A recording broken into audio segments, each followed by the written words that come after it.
Hello, my friends, and welcome to the Space Game Junkie Podcast. I, as always, am your co-host, Brian, and joining me, as always, is your co-host, Jim. Brian's turning into podcast dad. Like, we're going on a car trip. He's like, all right, before we go, anybody got to go? You better go now.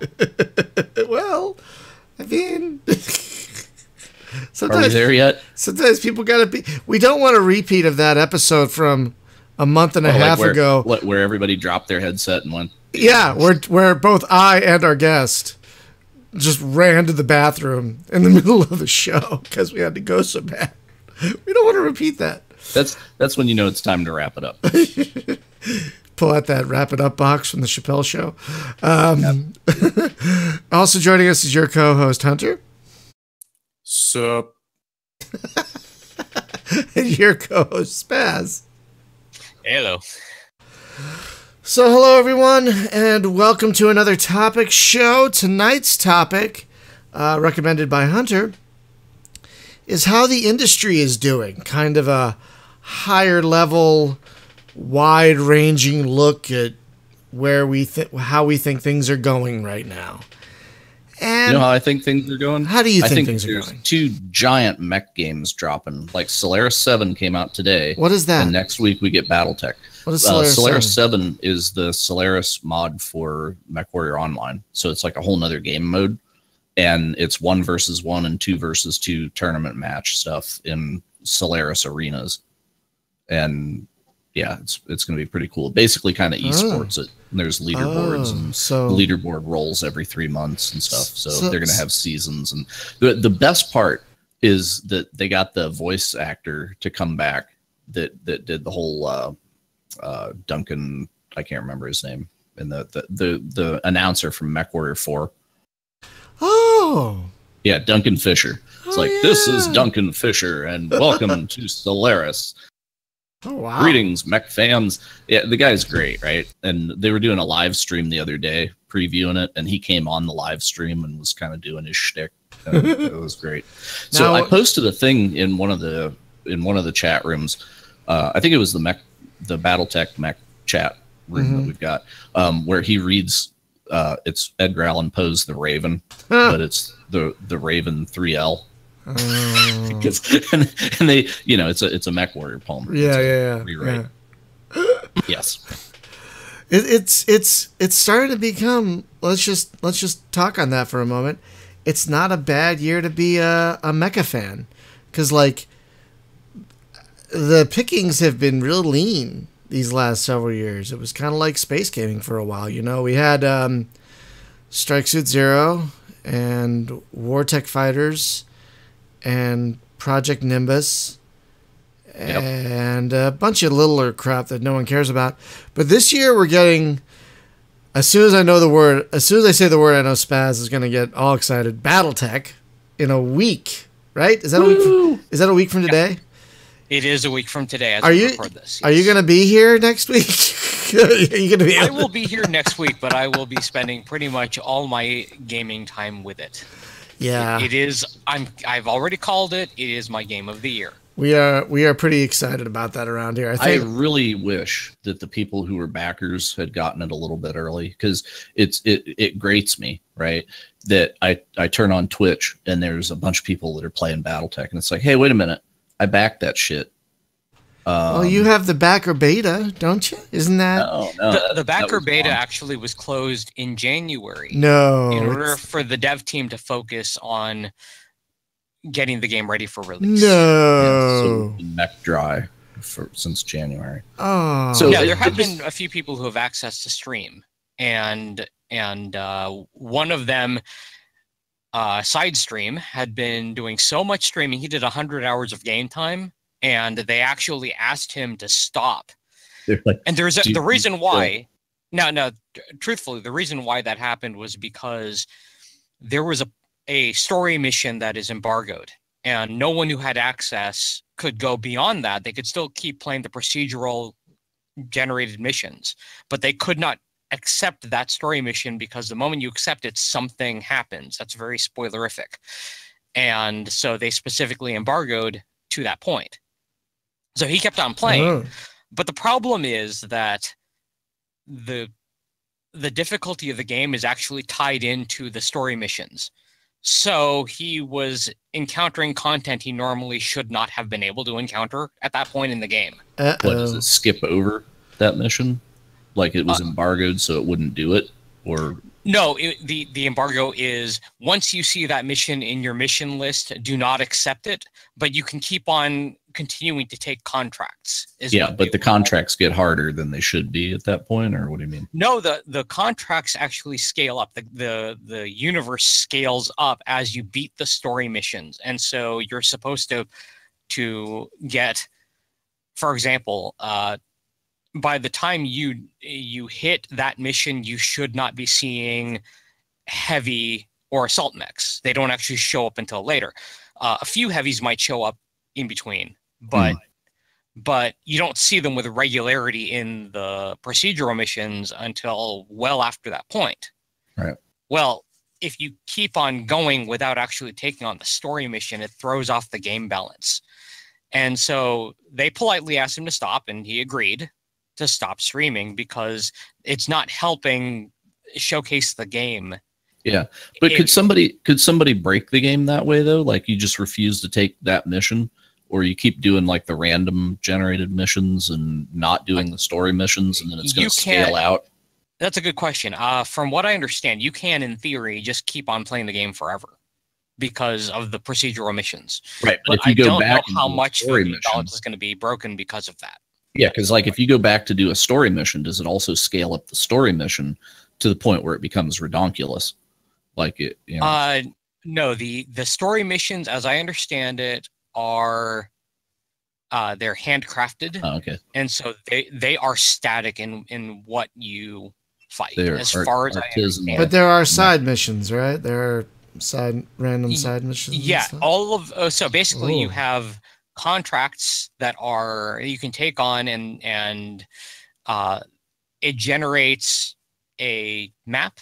Or the map is actually static too, but it chooses the biome to put it in, and then based on the difficulty of the mission, it will generate what mechs or vehicles or both will show up within that mission.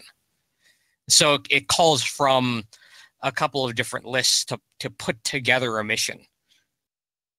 The maps are always static.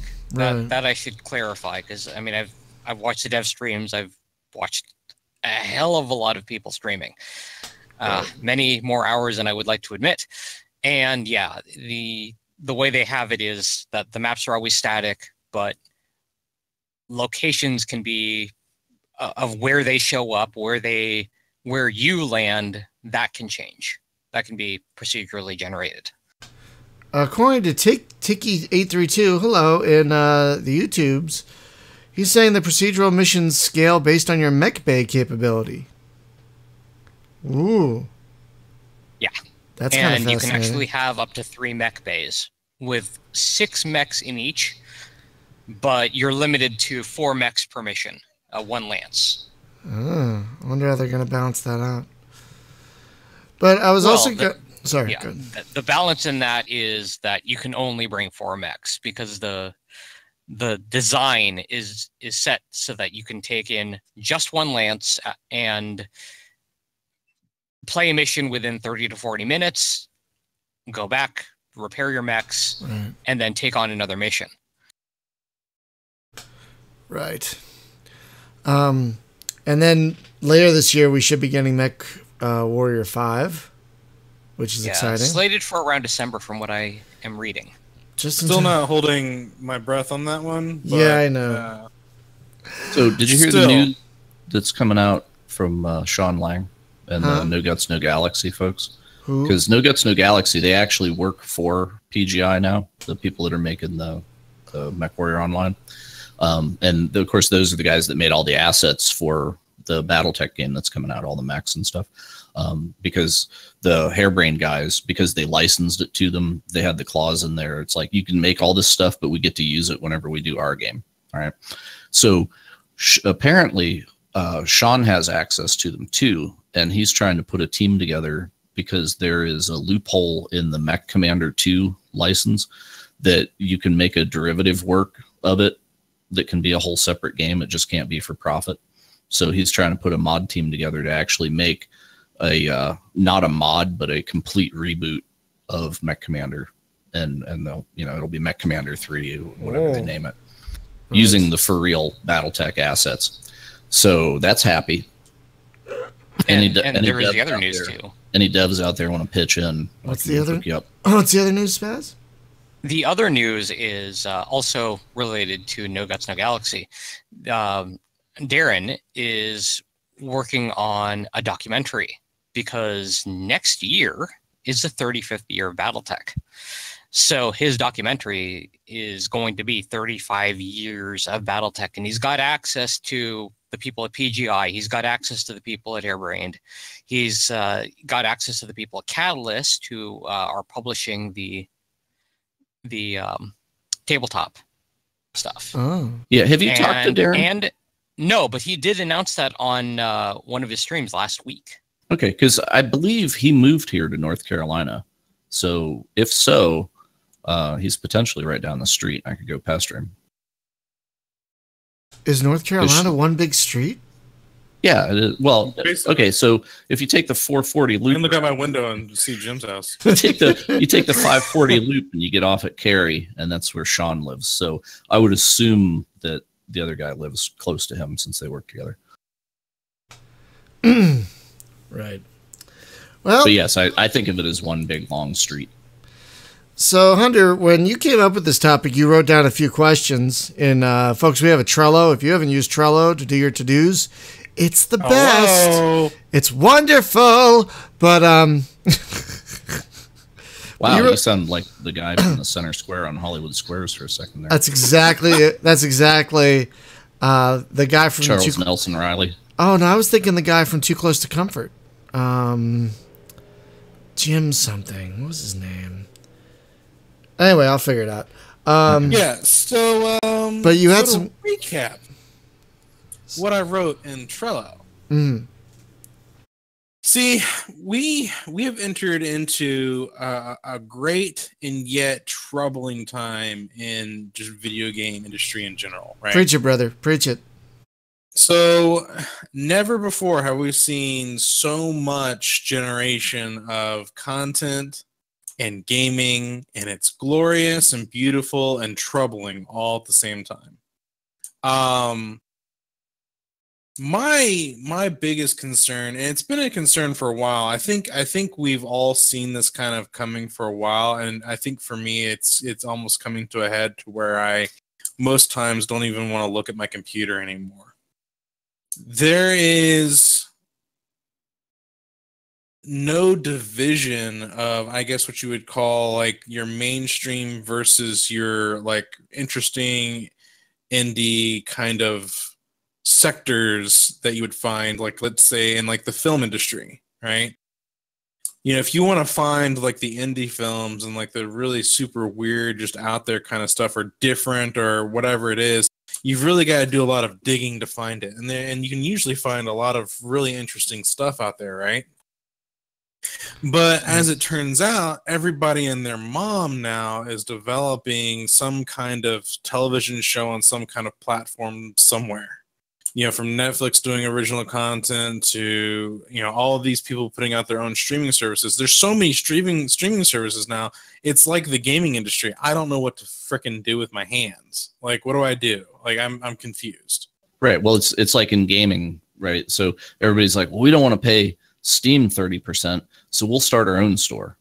So now you have Origin, and then you have, like it's almost like every game publisher is going to have their own store, because Epic's got it. For Fortnite, I guess that's the only game that they have anymore. And then Blizzard, of course, has their own store. So yeah, but Blizzard's always been independent though. So like I can't necessarily fault them there because they've never really jumped on anyone's bandwagon.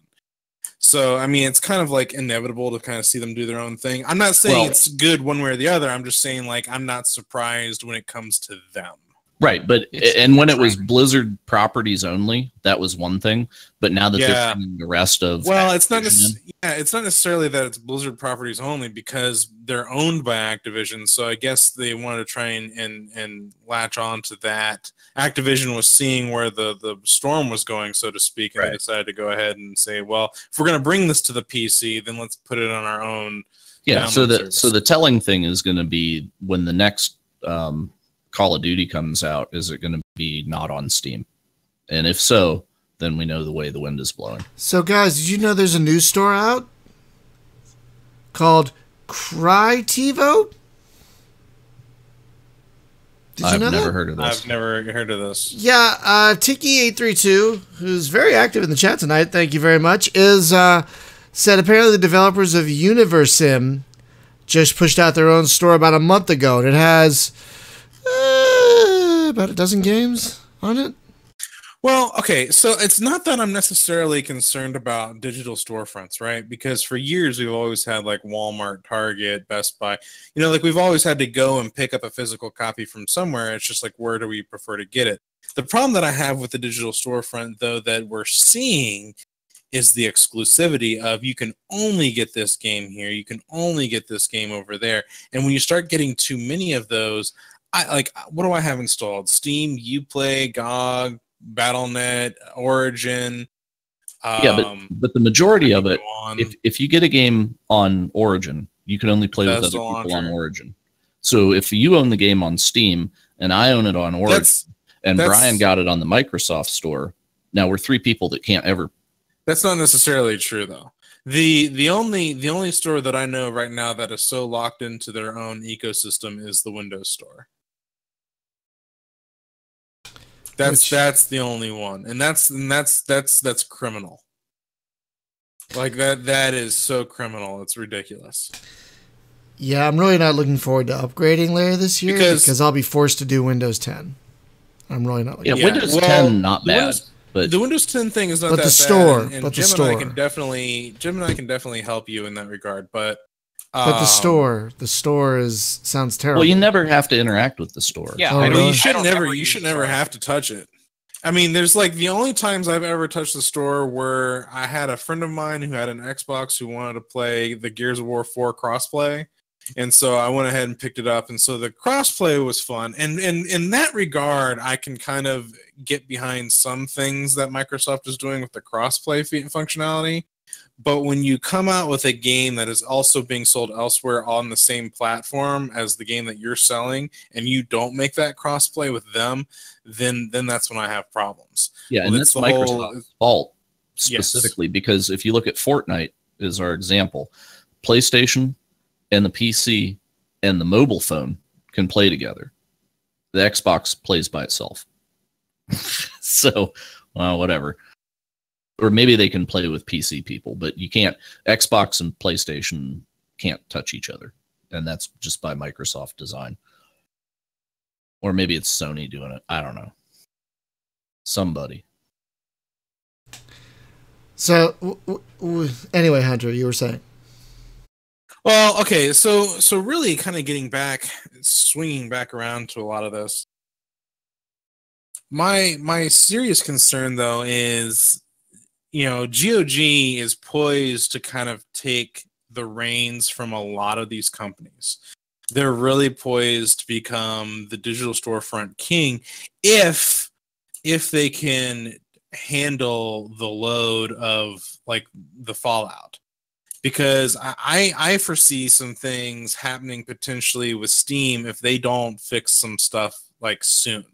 Steam's great in a number of ways because there's the whole workshop support thing, and that is probably single-handedly the best thing that they've probably ever done with their platform is that workshop. Like having games to be able to integrate with the Steamworks functionality, that is an amazing feature. However, how many games alone in 2018, in just 2018, have dropped on Steam? Like it's unobtainable, and it's like you can't even remotely get around that. Like you can't even like it's just so much. Like it used to be kind of a tangible thing to where when you would see like an E3, you would get the list of 5 games coming out over here, 4 games over there, 6 games over here, and then like the collective ones that are like all coming out on the same thing. And you're like, great, this is what I know what to expect. This is what I look forward to. It's going to be awesome. You had your console wars thing.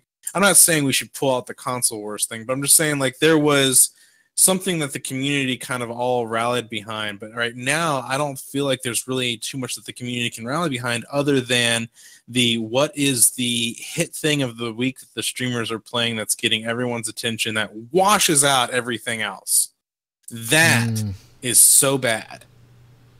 Well, I'm just tired of the hypeness, right? I mean, that's kind of we always had an obligation as, God, I'm going to use the word journalists, right? Because I guess that's what we were compared to what is now. We were, yeah. But it's like, okay, you have to be somewhat balanced, and you're a promotional vehicle, right? Because that's kind of the deal, right? Is like you're selling magazines, they're selling games. You can't sell magazines without games, and they need the magazine to help them sell the game. So we're kind of in this together, and it's a PR thing, but I still have the ability to critique, right? Where they take these like Twitch guys. Okay, so press junket stuff, right? How that used to be, where it would be like Paradox has like Paradox Fest or whatever, and they would take like a bunch of press people and fly them over to wherever the hell they are, Norway or something, and so they would go over there and wine you, dine you, you can play the games and we'll talk and have a conference. Not super exciting, but it's out of the house, right? So now the people that are like press that I talk to, like the Jeff Gersman over at Giant Bomb specifically, was like, yeah, we didn't go to that. We never heard a word about it. I didn't even know it happened. But all these streamers went, and that kind of like, that says, that's the tone, right? Is just like, hey man, we're going to get the hype dudes because we don't need the press anymore. The press is completely freaking irrelevant anymore. And that draws in another issue that I have with the industry at the moment, is the type of critiquing and criticism that comes with the natural journalistic flavor of journalism is kind of almost gone, because when you put it in the hands of streamers, the review kind of becomes, this sucks. Oh, this game is fun. Yeah, but you only get the first 15 minutes of it sucks or it's fun, right? Because it's like, here's the unboxing video, hype. All right, we're going to play like an hour of this. This game's awesome, buy it. Well, that tells me that if I'm making a game, I got to front load the first 2 hours with the best stuff.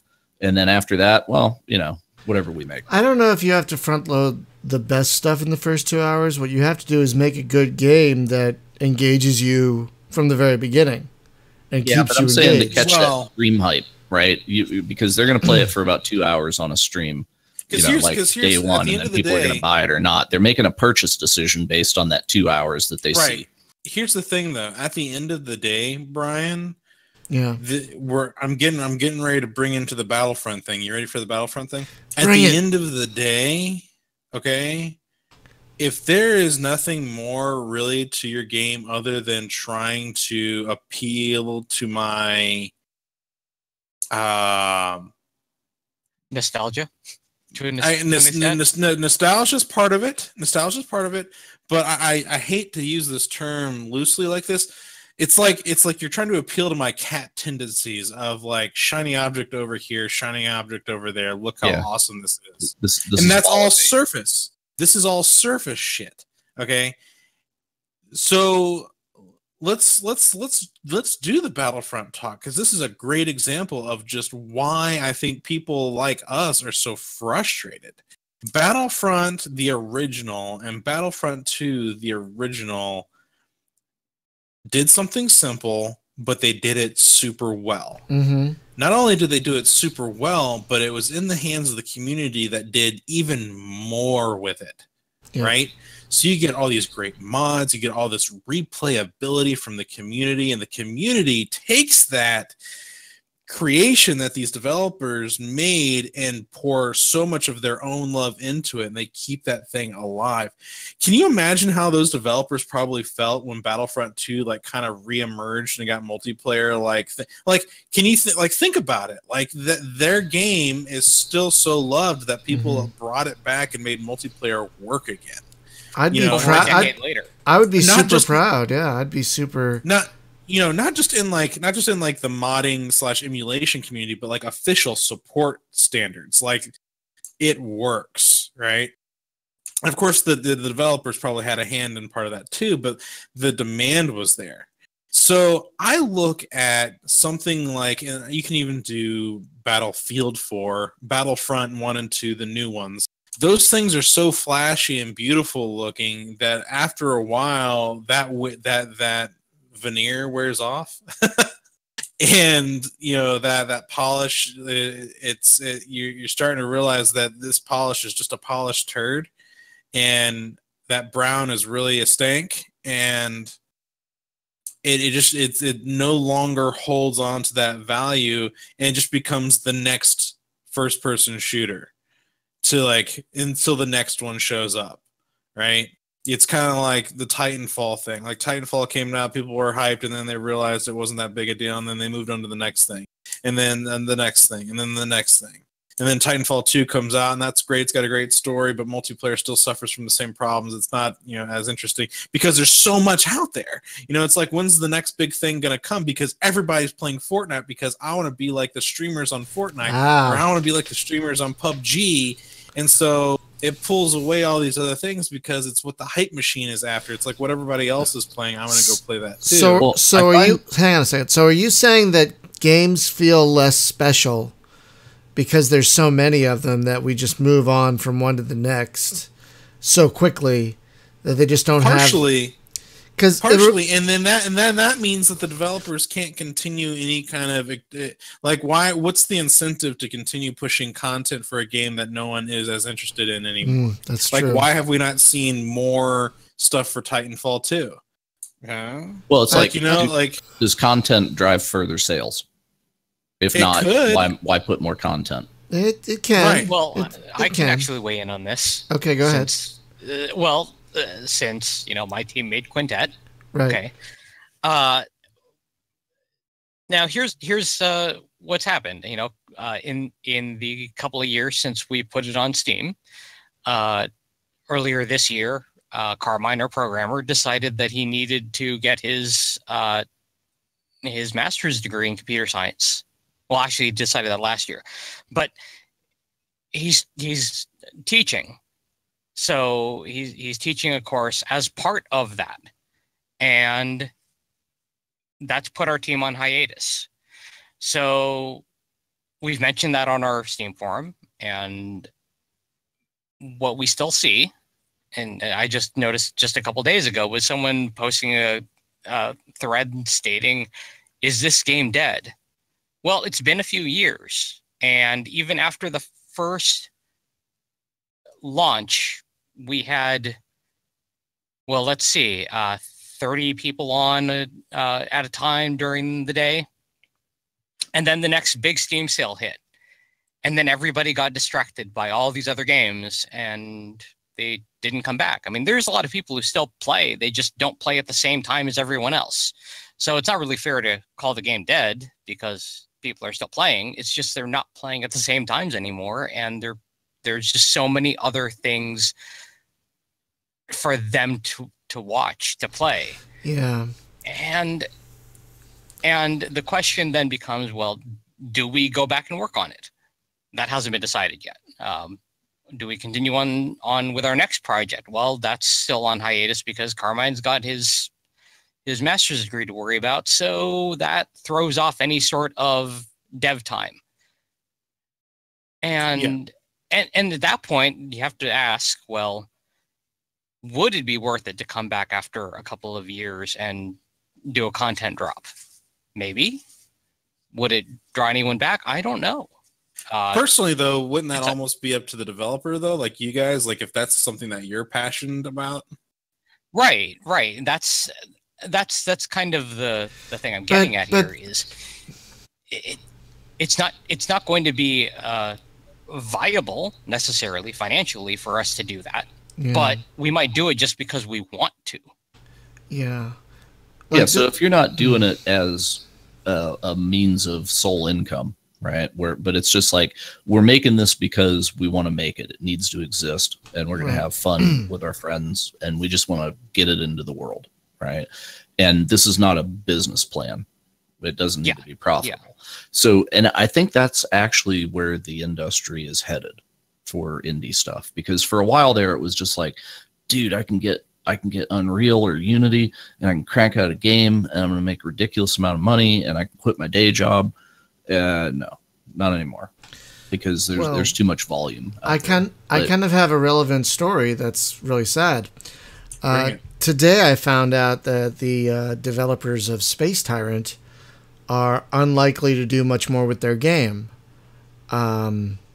because it has only made about an eighth of what it cost to make.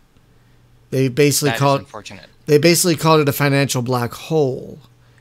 And because of that, they're probably not going to do, I mean, they might out of love for it, but they might not be able to afford the time that it deserves. But they finished it.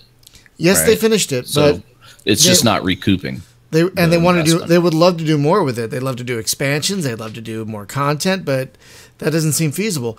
And one of the reasons I think that game didn't do too well is not only the saturation of gaming in general, but genre-specific saturation, like 4X games. Like another game came out recently called Dominaria Tournament, which is another fast-playing kind of 4X kind of Galcon mix thing, and it's not doing well either.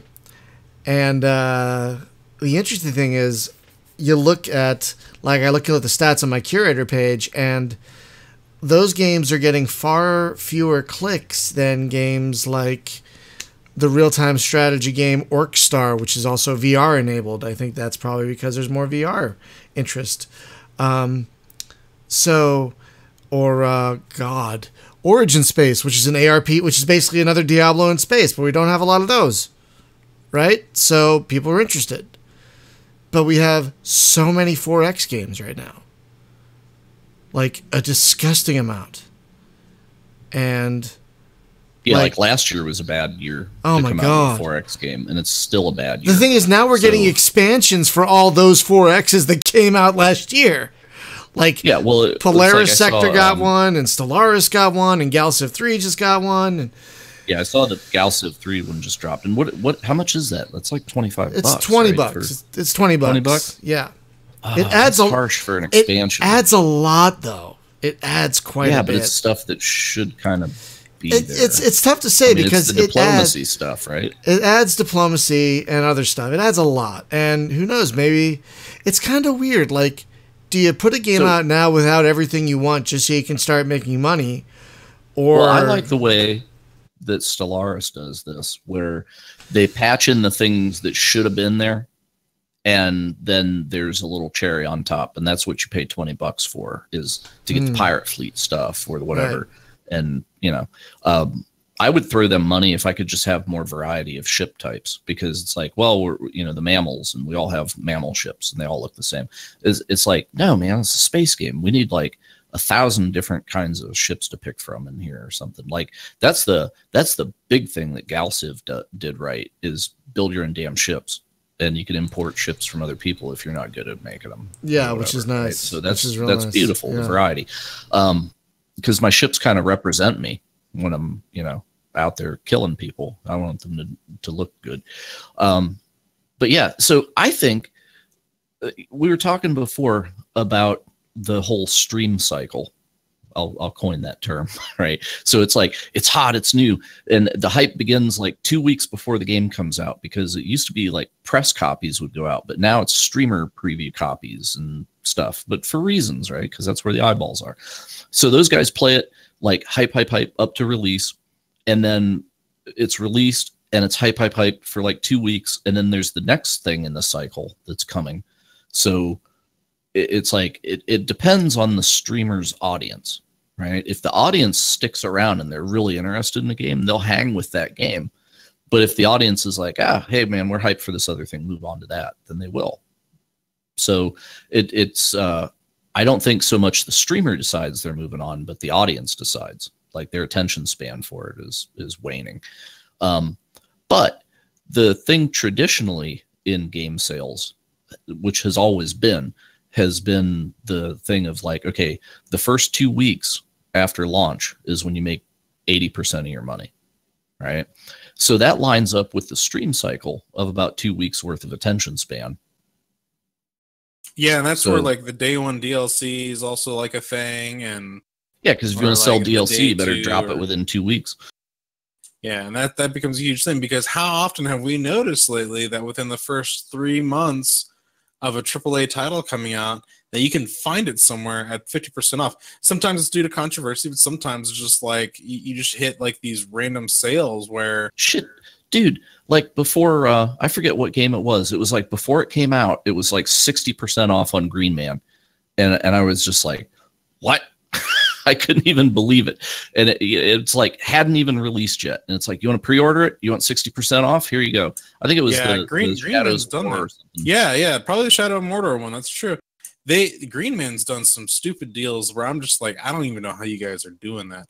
But regardless, I really, you know, I'm at a point where I'm just really looking at the industry as a whole, going like, this can't be sustainable, and I don't think it is. And I think what the nature of the industry has kind of shifted to is that streamer culture, and streamer culture is good and bad at the same time, because there's the drama around that sometimes happens sometimes, where you get like two streamers who beef over stupid stuff. Yeah. And like I can't stand that, because it's just like, look, I like the streaming aspect of things, I'm interested, but it's just like cut the YouTube crap out. Like I don't care. Unless they actually like fight on stream, I would pay for that. I would throw bits in the bucket, like PewDiePie comes up and like knocks somebody. But no, for real though, like that stream culture is what's interesting, because it's what's keeping some of these games alive and making, like, this is how Fortnite is making a gazillion dollars. So much so that they made a mobile version of their game, and it is like already outpacing Pokemon Go, like Clash of Clans, all of these other things. It's already outperforming all of that. You know the game is good whenever they have to ban it in high schools. Yeah. Well, it's crazy. That's true. God, how scary is that? You can just play Fortnite while you're in class. But I'm just shocked that culture has kind of taken on to that game. And that game originally wasn't an arena game. Like they switched quickly and turned it into one. It was a good looking game, but not a good game. And then it was like, what can we do with these assets? Oh, well, you know, let's experiment with this. And it caught on because it's accessible and it's not a bitch like PUBG. I was about to say, it's not as jank as PUBG is. And it's not as toxic as PUBG. Well, that's debatable. Well, but yeah. No, if you think it's not, just stay on that airplane with your microphone on or your headset on, right? Or you're listening to voice chat and it's like, ooh. Well, I usually have muted all the but that's what I'm saying, right? It's like this game's so good you have to mute it within the first 10 seconds. I've been muting in-game voice chat since like Xbox Live and like, you know, Halo, I want some chocolate milk. Give me the chocolate milk, bitch. Yeah. Chocolate milk kid is immortalized. Jesus. Wait, what happened? But anyway. That kid's out there somewhere. It's like recordings of like kids on voice chats and games just being obnoxious. But anyway.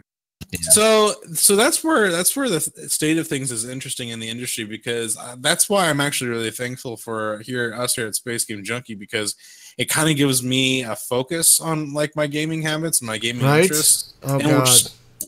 Well, there's good and bad to that, right? Like I do love space games, but like occasionally I like, you know, I thankfully we've got a few people that are also into some like of the good not space games too, so that way I don't always have to get stuck. Right. But you know. Yeah, you got to have variety, but you also got to have focus, I think, just to meander through all the crap that's coming out these days. So a thing about this whole stream popularity pushes game popularity, right? So what that tells me, and we're seeing it, right? Because PUBG was successful entirely because of streamers, 100% because of streamers. And Fortnite is successful also streamers, right? You know what game is actually like a close third, but it's only on the consoles, is freaking Monster Hunter. It's ridiculous, like how popular Monster Hunter is. I mean, it's always been super huge in Japan, but it's like the #1 console game. Apparently this new one is massively good. Like, it's way good. I was wondering about sustainability, about how long can they continue to play it. And W. Greats is like every day grinding at that game for hours and hours. I have coworkers. He's not sick of it yet. I have coworkers that's all they play. Ever since that's all they play. Finish the game, it's done. But apparently not. No, it's apparently like a Dark Souls thing you can grind on forever. Yeah, apparently you can keep playing and playing and playing.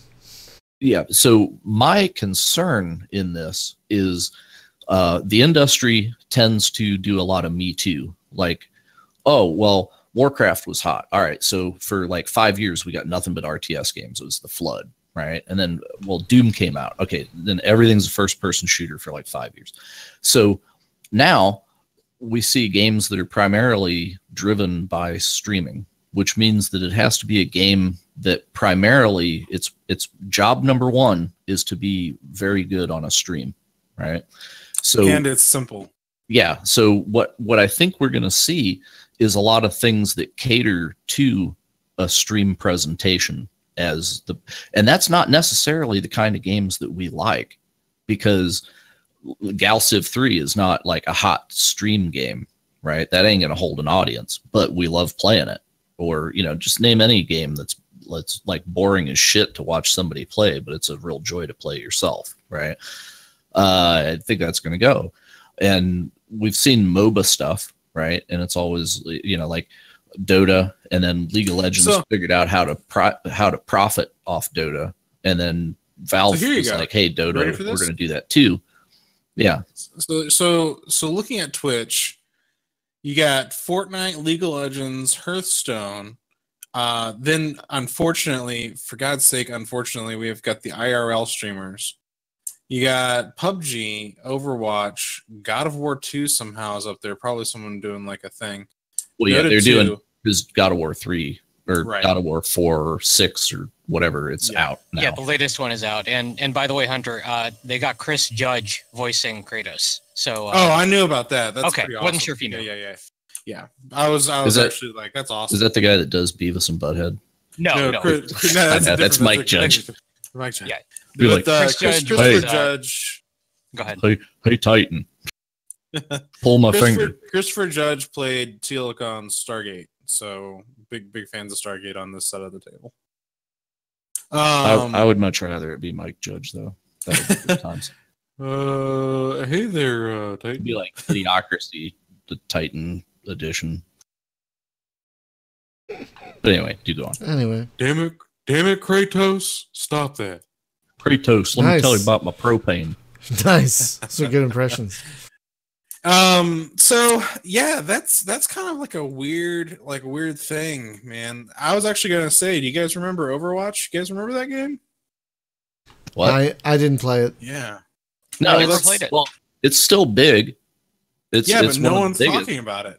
No, but people, it has its audience, and it's not a growing audience. It's just it's a stagnant, right? Because everything else went by, and the people that it was like flypaper, the people that stuck to it, and that's it. But they're continuing to work the shit out of that game because they have the plans in the works for like the Overwatch League thing that they're doing. And the only reason I heard about that was there was some assault. But they're talking about like the teams will each have their own home arena, which I guess will be like a custom map for each team. And, if you play a home game, you're playing at their map. That's a pretty interesting esport angle to take on that.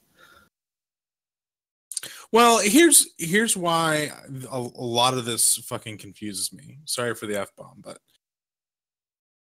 so whatever happened to like the simplicity of like the arena shooter from back in the day? Got boring. Did it though? Yeah, like I don't want to sit there and watch no, hold on a somebody second. Quake. No. I'm talking about like, let's talk about like Unreal Tournament 2004 for a second, and let me explain that.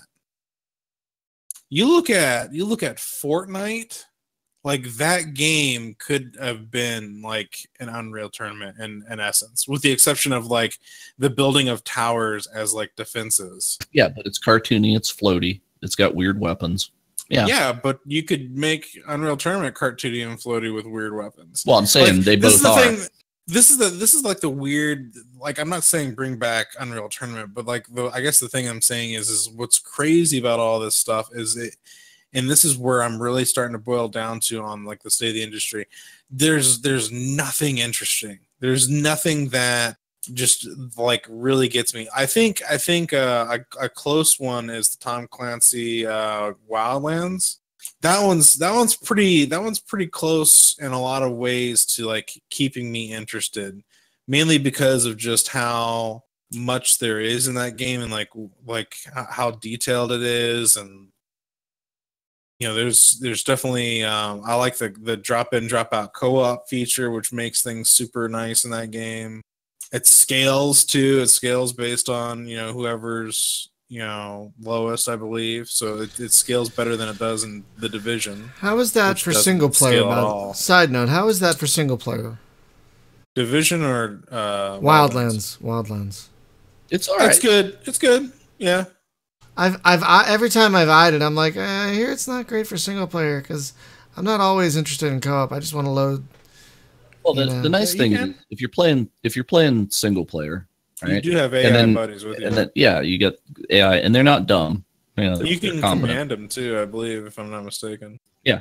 And there's stuff, you know, like you can queue up targets, you know, like, okay, there's target 1, there's target 2. Oh yeah, there's the whole like simultaneous shooting and yeah. So I mean, it's cool. You feel like kind of the leader, right? So it's like I'm gonna spot targets out and tell my dudes what to do, and then press go. And it kind of actually it's an open world thing, but then whenever you assault a base, you can actually kind of get it to like an old school Rainbow Six kind of deal where it's like, okay, here's the plan, right? This is how we're going in there. Because some of those bases, man, if you just roll in there with no plan, you're dead. Yep. So yeah. But the thing that's nice is the drop in, drop out multiplayer. Because if one of us comes online, it's not like, oh, okay, I got to quit, and then we go match make. Like literally, I could be in the middle of shooting something, and Jim can be like, "Hey, man, you need some help," and roll up on me and like help me out. Yeah. Nice. So you set it as like, okay, I just want a friends only. It's open to friends, and then if your friends come online, they can just drop in your game or not. Do you think? And they don't necessarily have to be like in your area either. They could be, you know, I could be off playing my missions somewhere else. It's funny. It's true. So people are still playing Unreal Tournament 2004 to this day. Wow. I'm sure people are still playing the original Unreal Tournament. I guess the point I was trying to make though is like there's so much in favor of the esports / streamer like mentality in the gaming industry that what's really frustrating me is there's so much stuff that has shifted there. And it's not like I'm trying to be some old coot that's like can't get with the times. Like it's like PUBG literally sucks as a game. Like that game just sucks. Like the mechanics of it, it's glitchy as all hell still. The only reason it's good is because so many people tell you it's supposed to be good. You know, yeah. Did you see they're re-releasing DayZ with a new engine? What? Yeah, I'm like, oh god, why? Yeah, I don't even know. Yeah, so that's a thing. But it's one of those things where I would rather take like a good mixing melting pot. Like I just want some of these triple like A developers to really put out some heavy hitting single / co-op games like Wildlands. Give me some kind of new Star Wars RPG that is like Mass Effect 2, like with like Republic Commando, but with the drop in, drop out, you know. Republic Commando is a great example. I would take a Republic Commando Rainbow Six Siege style game today. Yeah, so would I. You know, yeah, like I just Destiny 2 proved to be like just a waste of my time. Like I was so frustrated. Like after I realized what was really going on with that game, I was like, I'm out, eject. What's really going on with that game? I've never played it. Well, is it cool to play through the story and then you just don't want to grind on it anymore? Basically, it's like, okay, I played it. Basically, it's just like there's nothing there that's super depthy about it. It's very straightforward. It's kind of like, okay, so here's a great example. Brian, you're playing through Call of Duty Modern Warfare right now. Call of Duty 4 Modern Warfare, the first Modern Warfare, right? Yes. And I would say so far you've had a positive experience playing that game. Very much so. Yes. Right. So that positive experience over time kind of weighed down on people. So like Modern Warfare 2 is still pretty good, but Modern Warfare 3 is like kind of like hit people a little hard. It wasn't as good. And then it was like some of the Black Ops had their moments. And then there was some other ones in there in between that like were okay, but they just weren't good. Like Modern Warfare, Call of Duty 4 was like, I feel the pinnacle of that. Like from storytelling to gameplay, it was just great. And for years, I never bought a Call of Duty game until the space-based one came out. And I played it, and it didn't suck, but it was only 8 to 9 hours of story. And then after that, there was nothing left for me to do. And which was interesting because I liked what I was doing, but I wanted more from that world. Like there was more story that I feel like I could be told. It's the Mass Effect 2 syndrome. Mass Effect 2, arguably the best of the three, and one of the better, I think, space-based RPGs we've had, next to like KOTOR. And so, yeah, I wanted more of that kind of a game, and I know that that's not the game that they made, so I should just like suck it up and deal with it. I hear you. I hear you, trolls out there. I get it, but so I think that I'm not alone though in these thoughts. So like, I can't be the only person. So you would have preferred them to expand the existing game of Call of Duty 4 Modern Warfare to add more to that, so you could have spent more time in that world, rather than make new games that try and copy that success but just can't. Well, no, not necessarily Modern Warfare 4, but I'm just using that as an example because that's where we started. So I was just keeping with. Well, that there is a trend in the industry, right? Like if you look at Rainbow Six and whatever, they're doing these like living games where it's like, okay, we made a game and we're going to get 5 years out of this game, so we're going to continue to plug content into this game, until people are sick of it, basically. Which Call of Duty, instead of making an iteration of Call of Duty every year, just put another chapter out, and that would be enough, I think. Well, here's the consideration though. It's the replay value is where it kind of boils down to. So in like Call of Duty 4 Modern Warfare, the type of game that tells and the type of game that is, your replay value is very low. And then from there, it just goes into multiplayer. And that's just the way that genre of game is. It's the same thing with the new Call of Duty that I like so much. Like, it's just the way that game is. You can't take it any further than where it's gone. Yeah, but would you say? However, hold on a second. However, if you were to start over from the beginning with that game as an RPG and told a different story, then you could tack on way more to that. Okay, but I think the potential problem there is what we see. Well, the Division gets around that because the PvP stuff is in a different area. But because like the story mode co-op, they fucked up.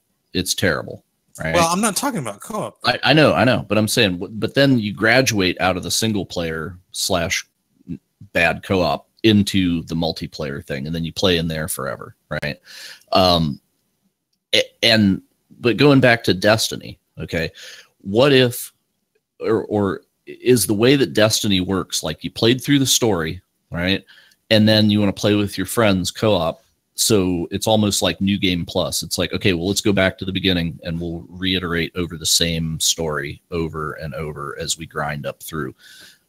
It's like, well, that's not cool. Or is it just like, okay, well, there's like 4 boss missions and we just grind these same 4 boss missions like week after week? Because it seems like you're just grinding over the same content. Yeah, it's really a grinding over the same content. Occasionally they'll come out with like a new, like, I guess you could call it raid or dungeon or something like you can go and do and try and get the loot. But then at that point, in my opinion, you're like, story content though. The story content's fine. Like But it doesn't make sense if you like kill the same bad guy every night. It doesn't. Right? But it's the MMO factor at that point, right? It's the theme park thing. So, but that's why it's a bad MMO, is because an MMO does not have you grind over the same story over and over. But it can, depending on what you're doing. And this is what I'm trying to get at, is like with WoW, if you go and do dungeons, like you can go do like the same dungeons like 6 times in a row just to like grind up for experience, just to get to the next tier of dungeons to go and run. And then that just gets boring. It really does, because it's literally you're grinding. And I remember, like, I felt like I was going to scrape out my eyes because I was getting power leveled with a friend of mine one time. And all we did was, like, I got to a certain point and then they just pulled me through dungeons for like a week. And I was like, this is just obnoxious.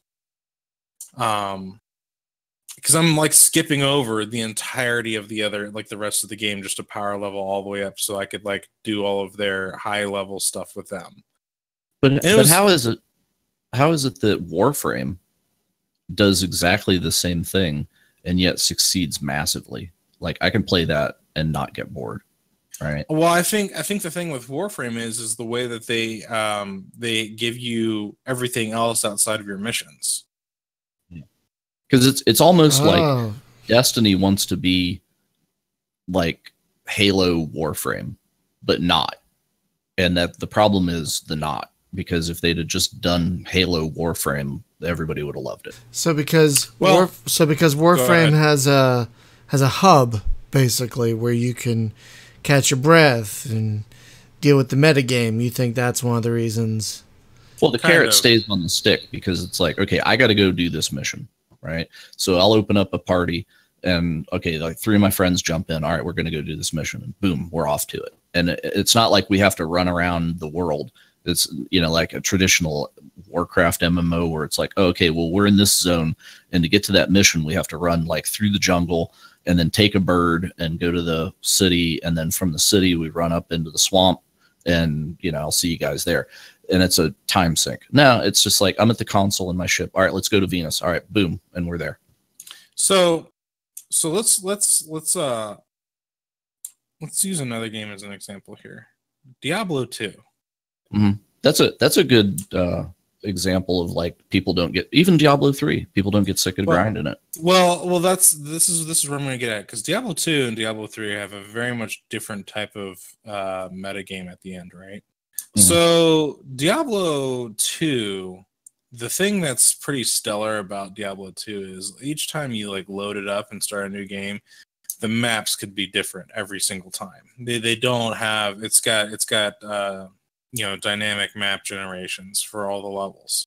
And that, I mean, there is like a pattern to them in a lot of ways, but like that kind of keeps it interesting because, you're like, oh, well, usually like the exit to the rogue encampment's right here down south, but like this time it's like up north. So I guess we're going to start, right.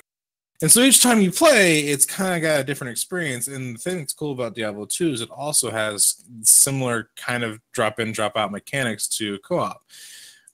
You can have a friend join you and you guys can go and explore a certain part. No matter like what level they're at, you guys can go and have fun. And it changes the difficulty too. When more people join, the minions get harder.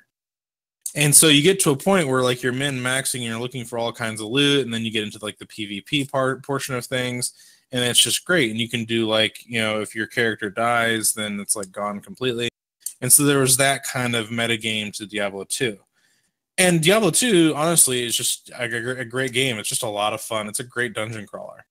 Now, you translate to Diablo 3, and they don't necessarily have the dynamic maps. However, they've got the seasons and they've got the difficulty tiers, and they're constantly dropping in new types of things for you to do that I think honestly just keep the game interesting. So like what kind of things? Because is it just like, okay, well we turned the bosses up like another 5 levels? Well, you can increase your difficulty level, so like things just become insanely hard. There's also the seasons stuff where you can start from like ground zero and level your way up through a season to get specific type of loot that you can only get during that kind of season. Mhm. And then they translate that into PvP arenas and stuff like that. So they also add like new portals, I guess, new what was the one they had, like the Care Bear Rainbow Land, whatever. That was kind of crazy. So I mean, it's just like the content just is always, they're always doing something different. They're always kind of like keeping it interesting, right? While it's still at this point, I think, what is it? Diablo 3 is a 7-year-old game, I think now. Yeah. So does Path of Exile do it better though, because it's dedicated to being? I can neither confirm nor deny because I've not played Path of Exile. Because they put like Pokemon mode in this month or last month. It's like you actually like catch and raise monsters. A lot of people see Path of Exile as the actual Diablo 2 successor that it deserved, rather than what Diablo 3 ended up being. Well, that's fine. I like both Diablo 2 and 3, but like, let's do the whole season thing too. This is the kind of stuff though that I'm talking about that I think really keeps games alive. First of all, the base game is just solid. It's got a solid story. It's got solid missions. It's got solid gameplay mechanics, right? And then on top of that, they keep adding in more and more cool stuff. I can't see anything new coming from Fortnite than other than new maps or new loot. There's nothing really like too terribly different that they're going to throw into that game. It is what it is, and that's all it's going to do. It's an arena crafting survival shooter, right? And it sort of set the tone. Like in the first DLC, it was like they recycled all the enemies. It was like, well, there's nothing new, so thanks. And there's like, you know, it's the same thing with Overwatch. Like, unless they add new heroes, which God help me, like that's just kind of what it does. And that's why I'm like, you know, I guess maybe that's why people aren't playing Unreal Tournament 2004 anymore, or any new Unreal Tournaments, is because that's what they do. And they're the same. They're almost arguably the same kind of games that we have now. Overwatch essentially is a better version of Team Fortress 2 in a lot of ways. Yeah. So what about Lawbreakers? Lawbreakers died a quick death. So what happened somebody to that? said, but did you see they're working on a new game, right? And the new game that they're working on, like something Heights, whatever it is, if you look at it, you're like, oh my God, it looks just like Fortnite. So it's like, well, there you go. So somebody said, well, I wonder if they're going to turn it into a battle royale game. And then somebody replied on Twitter. They were like, no, it already was a battle royale game. When it first came out, there was 100 players, and now it's down to 1. So what happened to this Lawbreakers thing? What happened? It couldn't sustain a community. Like, no one was playing it. Yeah, it came out. It's like Overwatch was already there. PUBG was at its height. Fortnite was coming in. And it was just like, there's no players for this because everybody's already got a game. What I think the PUBG developers were even like hiring streamers just to play their game. Like, they were paying people to stream their game. Absolutely. Like, Fortnite did too. So like you get that just all over the front page, and you get all the popular people playing it. And then this is the kind of same thing with discoverability in general that we were having problems with before the streamer problem, which was you get these mass like injections of just this bullshit, and like, how do you really, and this is where I was getting at with the whole like you know, media in general. Like, gaming is a mainstream entertainment service now. It's not just something that was kind of like a side entertainment industry. It has become quite literally the mainstream gaming thing. And that's cool in some senses, because we do get some great games out of it, but Well, you know the old adage, it takes money to make money. And I think with games, it's like it takes players to gain players. Or it takes an audience to get an audience, right?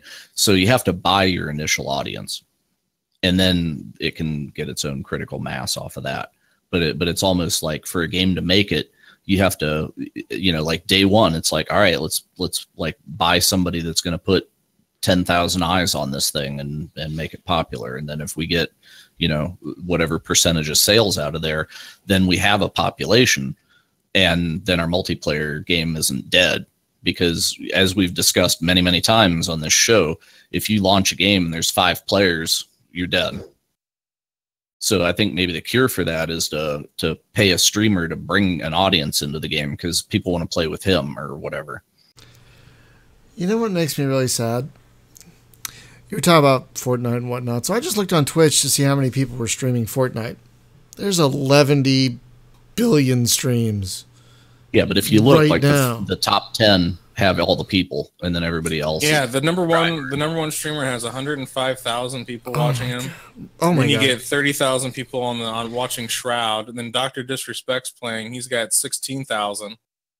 But then fucking Logan Paul of all people's got Jesus Christ. But then you really, so look he's at a streamer now, not a tech consultant. Okay. But then you look at a game like Orbital Racer. Great game, right? Great game. Nothing. Absolutely nothing.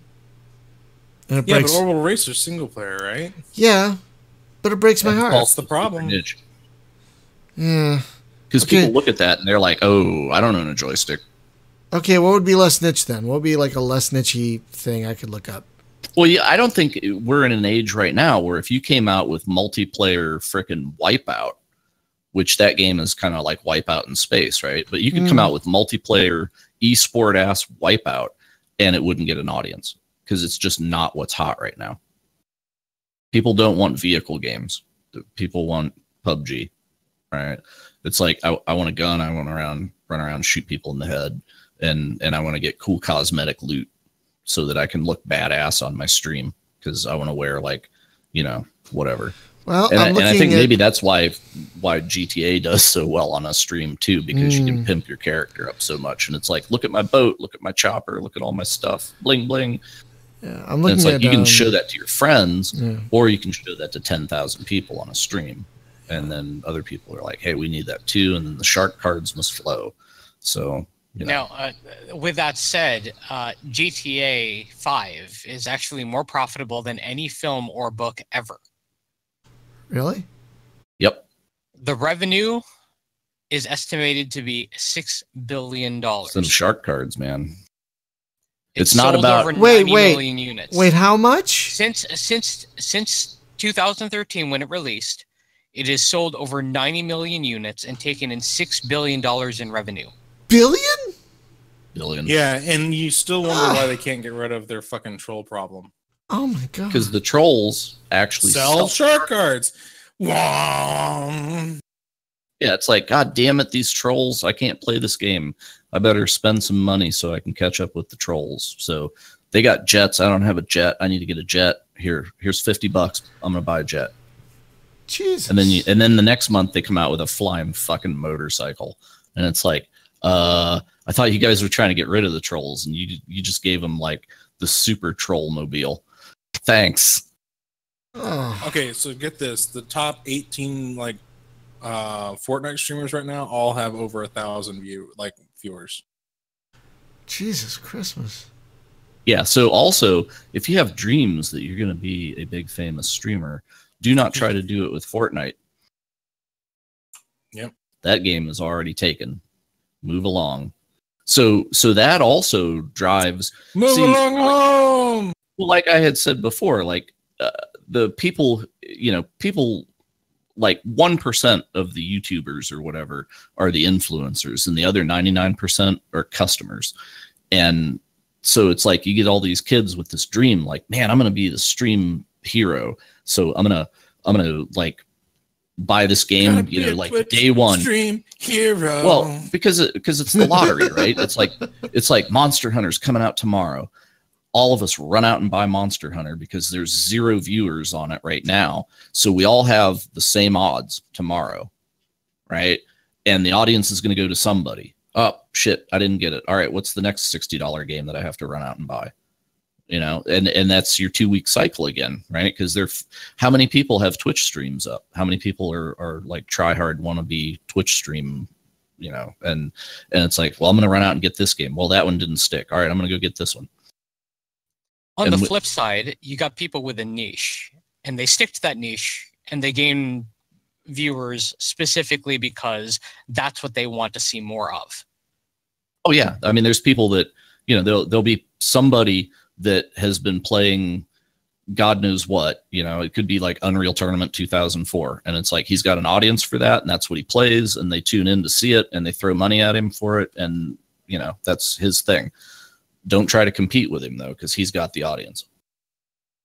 But yeah, there are people that are variety streamers, and there are people that are like single topic streamer people, right? Like Ark was huge with that. There's a lot of people that was just like, all I do is play Ark. But then you talk to those people and they're like, oh my God, I'm so sick of playing Ark. Wow, there are 21 people playing Star Wars Battlefront 2 right now on Twitch. There are 107 viewers. There are 7. There are about 9 streams for the original Unreal Tournament. Not a lot of viewers though, but that's still crazy. I will say that I have watched Battlefront 2, and I do not find it an entertaining game to watch. So maybe that's why it also isn't doing so well on Twitch. If it was hella entertaining to watch, then people wouldn't give a shit about that loot box controversy. It would have like overcome that. I think Hunter, are you talking about the original Battlefront 2 or the new one? The new one. Oh God, really? That's it? Yeah, look at the original one. I'll crack up if it's got more viewers. Probably has none. There's one stream going right now with 1 viewer. Oh, there you go. Has a lot of followers though. That one game has a lot of followers. I didn't know games could have followers on Twitch. Oh yeah, it's interesting.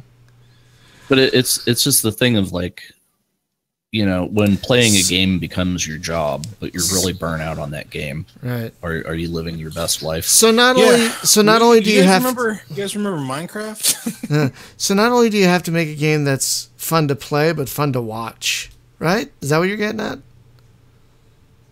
That's part of the issue with I think the development, in my opinion, because games have been made to be more social than they've ever been before, and that's not necessarily a bad thing, right? No. I want some games to be social, but like I think there's just it has become what can make us money socially, right?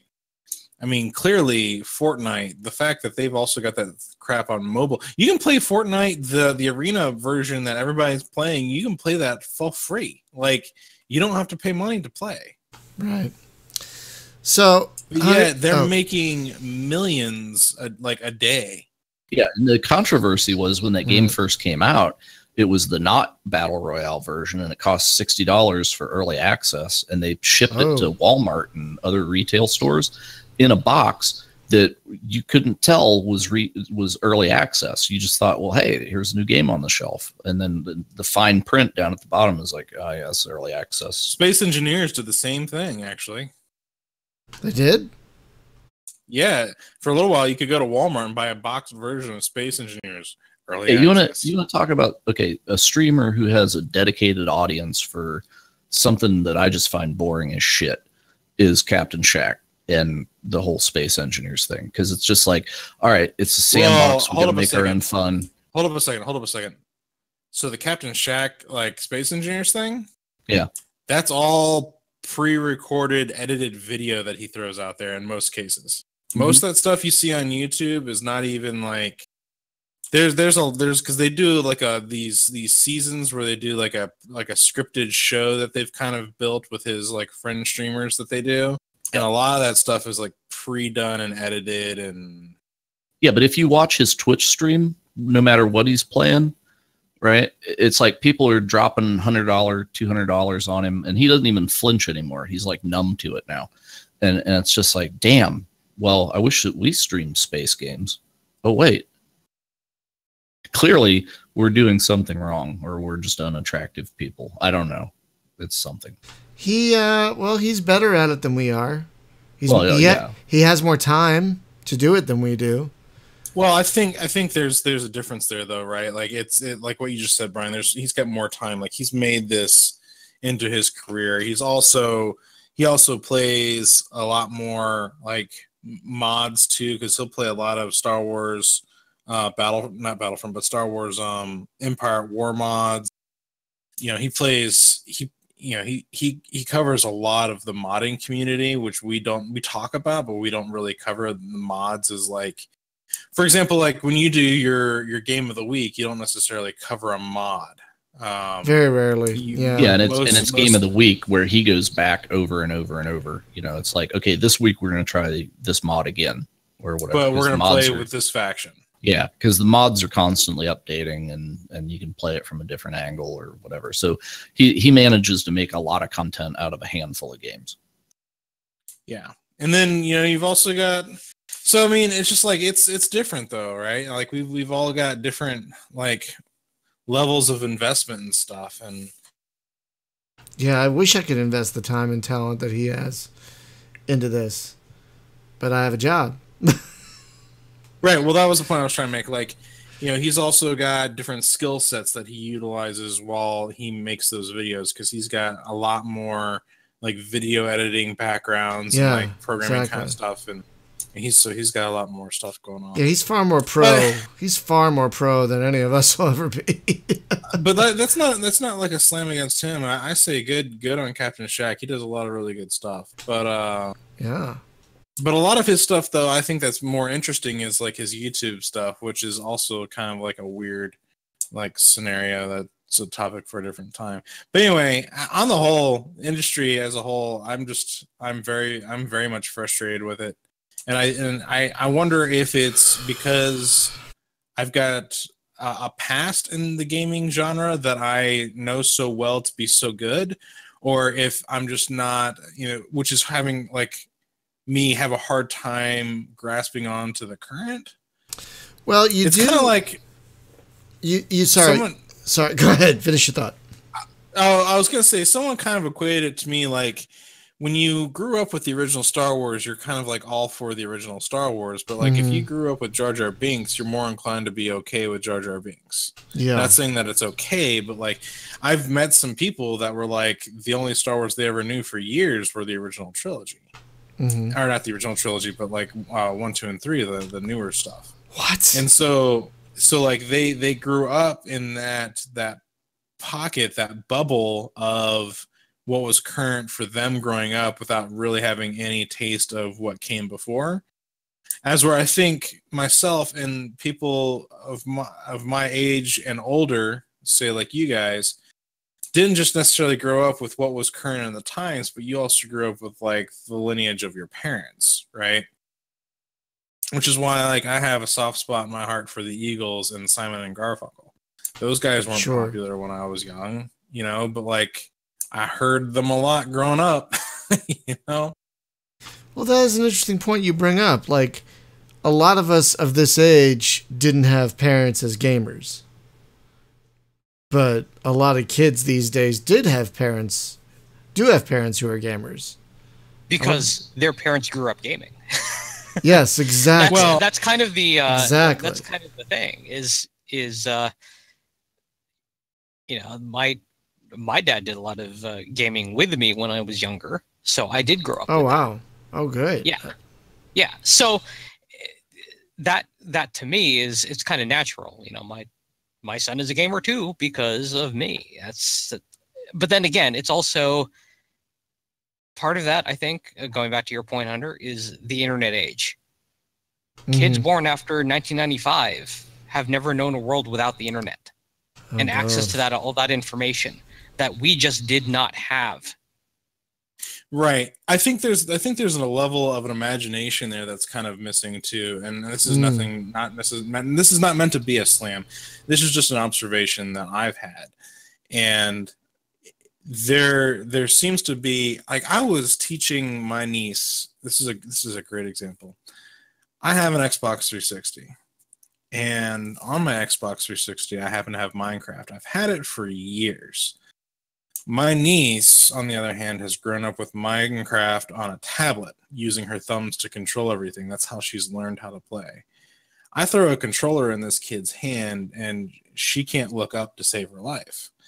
And I'm patient with her, though, because obviously, like, she's young and she's, like, new and learning how to play and stuff like that. So I'm teaching her how to play, but she's just like, man, I really wish I could just play this on my iPad. Like, I could build this house in like a minute. And I was just like, it's like, wow, like, there's that level of experience, but like I've been noticing that in a lot of other categories too, with like the I guess you could call them the tablet generation.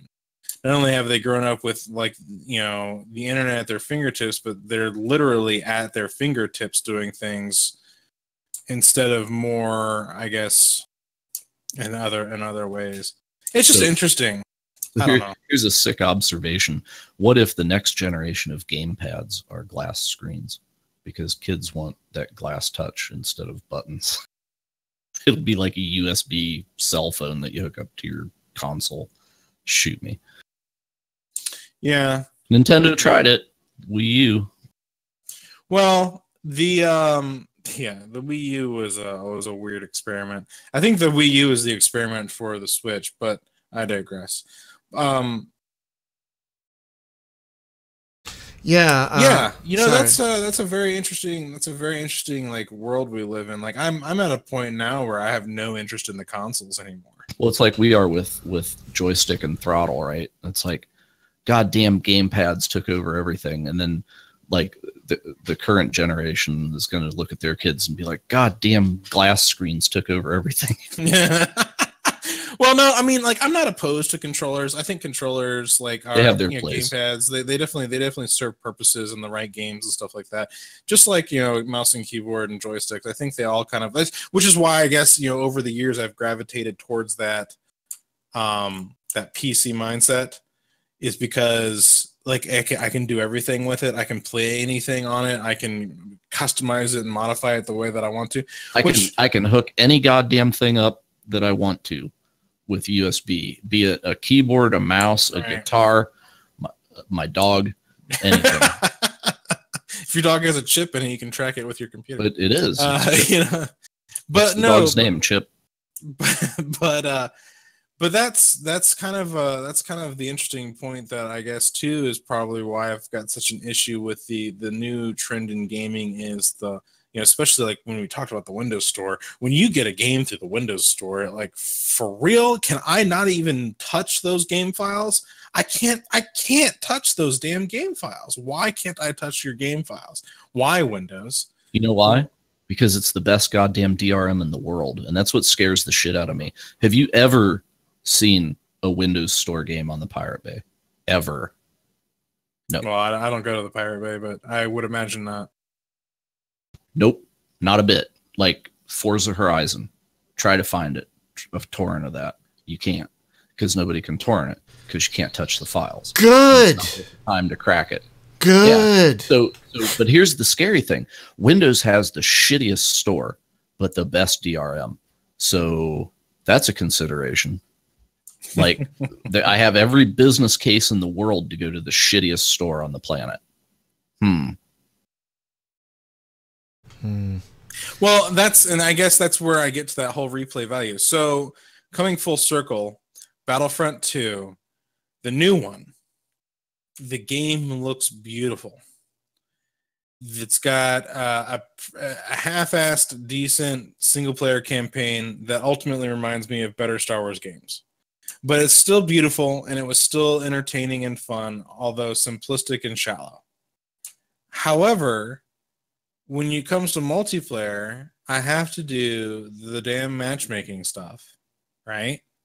And then the co-op stuff is literally like just two people. Like, I can't do a room of four of us. There's no dedicated servers. There's no like mod community for it. There's no real like replay value other than what I am told I can have. And that sucks because, like, you know, look at how the gaming industry has kind of come to where it is. We talked about this not too long ago, I think on a previous episode. Maybe it was on a previous episode. We talked about the Quake engine and like literally what Quake has done for the gaming industry. Like all of your best games through the early 2000s used some iteration of the Quake engine. Yeah, we were talking about that with like Elite Force and whatnot. Yeah, all the way up. It's gotten modified and somehow, but it's all been a derivative base of the Quake engine. I think the Source engine was the last one. It did not look good. Well, no, but I mean, like even Source games like come from a modified like Quake engine, and that's just crazy when you think about like where we've come from. But like, so Source, you go to Source. What happened with Source? You got Half-Life 2. You know what happened before Half-Life 2? You had Half-Life. What happened with Half-Life was you had mods like Team Fortress 2, Team Fortress, Blue Shift, Opposing Force, Counter-Strike. And then you get to, Half-Life 2, you get Team Fortress 2, which wasn't necessarily a mod, but like it was an actual game that was previously a mod. Then you get Day of Defeat Source, you get...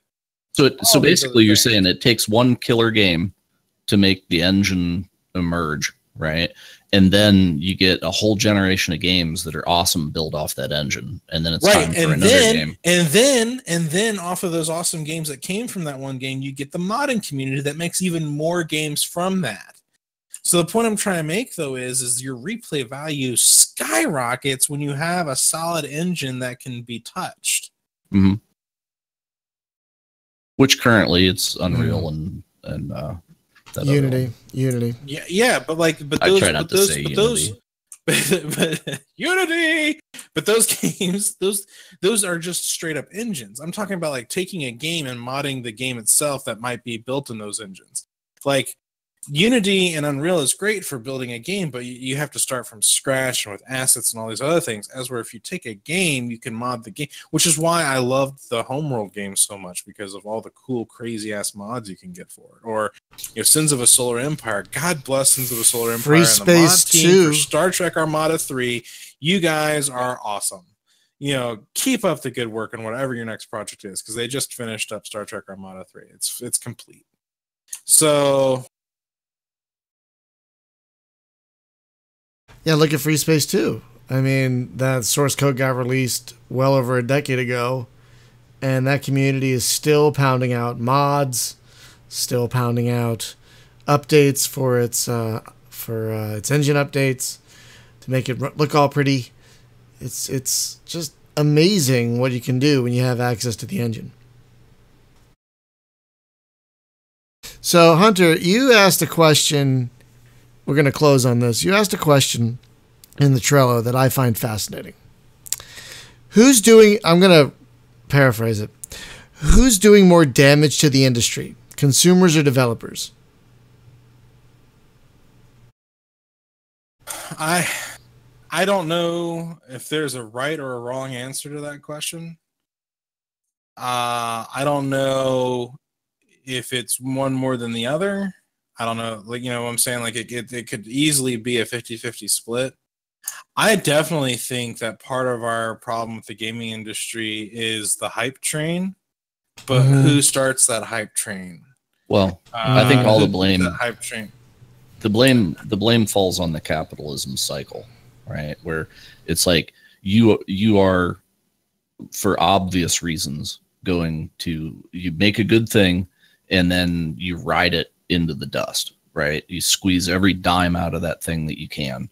And, if there's a way, basically like to squeeze more money out of the gaming community, right? The practices that do that will be the ones that succeed. And you could say, well, it's the consumer's fault because the consumer doesn't get wise to it. Well, is it the consumer's fault because that's the only things that are put on the table for them to consume? So it's a catch-22. Right. So that's kind of what I was getting at. That's a good way of phrasing that, Jim. And I'll put it to you like this. On top of what Jim said, when I, as a consumer, am so forced into a one-way street on what I can consume from something, it makes it hard for a consumer like myself and you fine gentlemen to really continue to go down that path. I super rarely will ever pre-order a game. I think the last game I pre-ordered was the BattleTech game, only because I have good sources to tell me to go ahead and drop the money on it because it was going to be cheaper for me to pre-order it than to buy it when it was brand new. So I did, because I am really looking forward to that game, and I trust the people that are making it, and I trust the people who have already got eyes on it that have talked to me about it. But like outside of that, I mean, with the AAA industry, here's a great example. I almost bought the $120 collector's edition of the first Titanfall game that came with that giant statue. I almost bought that. Ooh. Within the first hour and a half of playing Titanfall 1, I was so glad that I did not. Yeah, right. Jeez.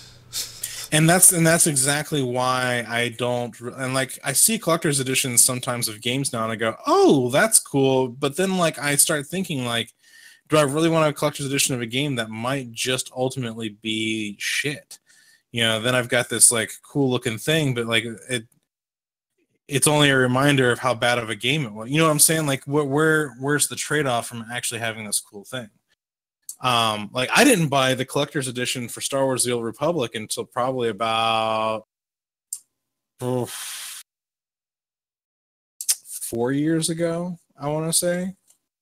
And that's, 4 years ago was 2014, and that's like 3 years after the game was already out. Well, remember the good old days, right? So they would come out with a game, and then they would come out with an expansion, and then they would come out with the gold edition, which was the game with the expansion.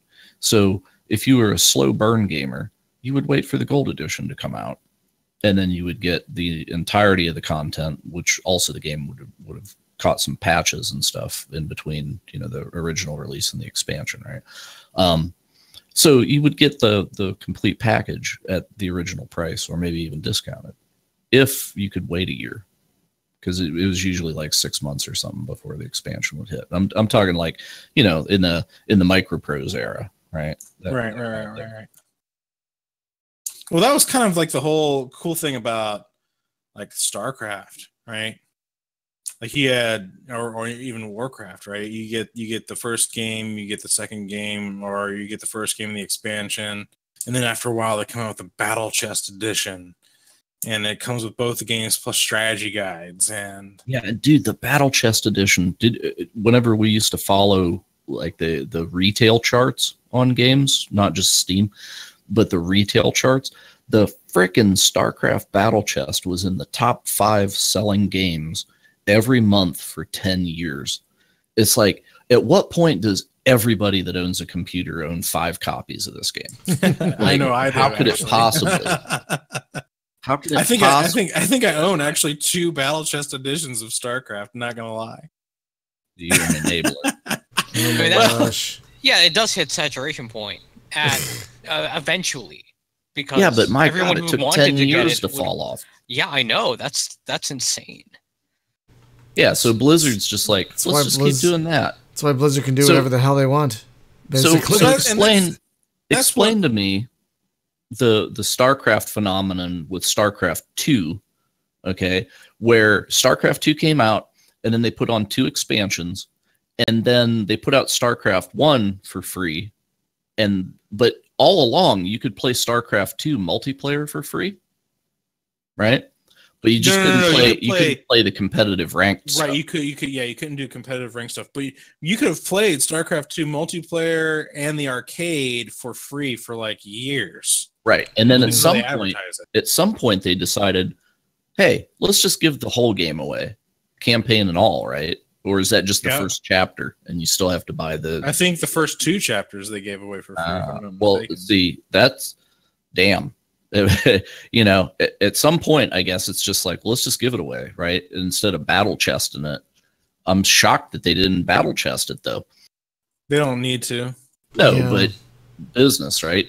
Well, in the day in our day of the digital stuff. So to get back to your final question there, Brian. Sorry, to get back to your final question on who's responsible, or like, you know, where is that dividing line? Well, I would say in a number of ways it falls on both parties, but differently. Okay. I think some of the fault falls onto the consumer for just blindly following the hype, right? You have the young consumers who convince the parents to buy the stuff, and the parents are like, yeah, I'll do anything just to shut the kid up. You've got that. That's out there. I'm not saying that's everybody, but that is a percentage of what's going on out there.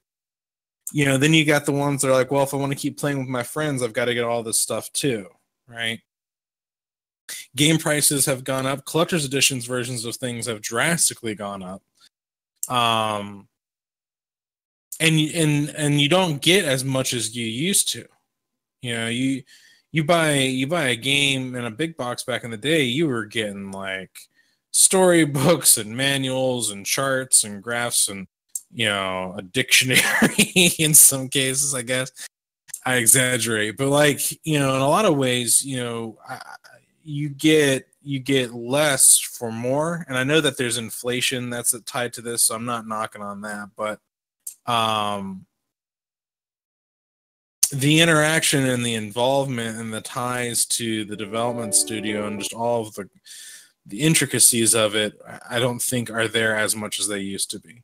So the consumers are buying into a lot of things, but they're not really getting as much out of it, especially like when, what was it, Battlefront 2 or Battlefront 1 was first announced. If you wanted the base game plus the season pass, it was $120, something like that, right? Yes, it was exactly $120. That's insane. Yeah, and that's when everybody said, well, that's it. We've arrived at the real cost of a game is $120.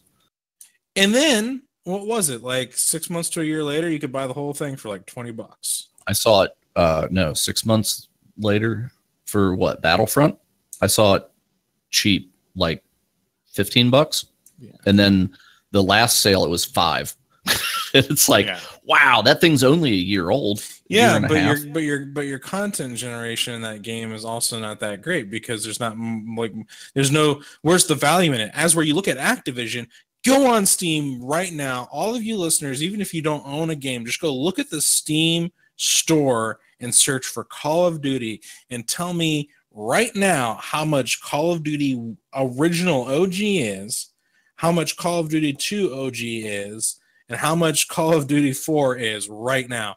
You will be shocked at how much they think those games are worth. And those games came out forever ago. The Call of Duty games are some of the most expensive games I've ever seen, and they rarely drop in price. Once a year on the grand Steam sale, you'll see like the unpopular ones will come down to $9. The other ones come down to like 19. It's amazing. Yeah, but that's because they're still making bank. They're still selling it. If they weren't selling it, they would drop the price. And I would venture to say and argue that the original ones were really good. They made really good, solid games. And that, again, is where I think the problem therein lies, is you have the consumers who are buying into hype on things that are not complete games because developers can now, with the power of the internet, put out incomplete garbage, in some cases, not all, and then patch it later or call it early access and throw it out there, because the idea of early access is not what it was supposed to be. Early access is like you can get into it. It's not complete, but you can start playing it now. But the point really is, you're supposed to be able to, give feedback. So early access is no longer, really. So early access has become like privileged access to something, and you can maybe get your name in the credits or something like that because you're part of the early access. And so then on top of that, then you get the developers who are just like, look, we can throw out all kinds of stuff. And with the adventures of the internet, you get the free engines that are out there, and people can asset flip and throw all kinds of stuff out there, and people are throwing up little things, big things, all things in between.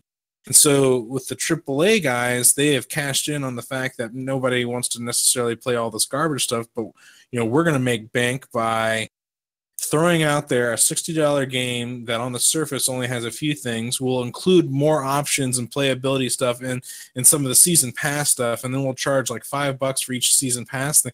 And so literally for a complete game, if you want it, you got to shell out a lot of cash. Yeah, well, let's talk about the great travesty that's happened this month that is Sea of Thieves, because for Rare to do this, what happened with Sea of Thieves? Shocking. Well, Sea of Thieves came out and there's no content. It's like it's a beautiful game with nothing to do. And the content that they give you is also quite strange, where if you go and loot like 4 treasure chests, you have to one by one carry that shit all the way back to shore. Yeah, it's also funny. I looted a chest of gold, and then I deliver it to a guy who then gives me a portion of the gold that was in it. It's like, why don't I just keep the chest, dude? Whatever. But yeah, that's the thing, right? And it's like, I find it interesting to watch people that are trying to stream it because they're working so hard to try to hype something that is there. So Angry Joe did a really great video of this. There's a Kraken in the game. And so they go to find the Kraken, and literally it's just these tentacles that come up out of the water around your ship. So they jump into the water to try and look at it, and like the water becomes murky and dark and you can't see anything. There's nothing there. It's just tentacles coming out of the water. It's nothing.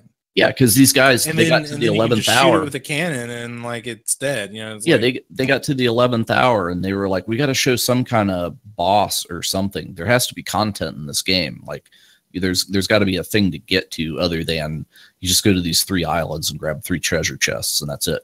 And it's like, okay, let's put in a Kraken. Okay. And like, let's get some animators in here and let's make some tentacles. All right, cool. Sweet. Ship it. That's basically what happened. And so there's 2 sides to this. You've got the consumers who are willing to buy anything on the hype train. Mm-hmm. Then you got the developers who are putting out stuff that is either incomplete or just so on the surface flashy that they can get away with it for a while, like i.e. Battlefront and Battlefront 2. Boy, do those games look beautiful. Boy, do they sound great when you play them. Boy, do they... Oh my gosh, my childhood Star Wars. Holy shit. Like, they feed off of that, and then they leave you with a lot of nothing at the end. So then, after all of that, you get developers like Raven putting out Elite Dangerous when they did as a complete game. That to me is like, why are people not more enraged by a lot of this stuff with the games industry? Are they not talking about it? Are people just not like aware, or are they just want to turn a blind eye and say, I don't have like a care in the world for any of this? I like what I like and I'm just going to stick to it. I don't mind playing dead end games. But it's like, you look at Elite Dangerous and it's like, I can go exploring, but I'm going to go and explore and see the same 5 solar systems because like you've seen one like barren moon. I've seen it. There's nothing new about that other barren moon 30,000 light years over there. Yeah.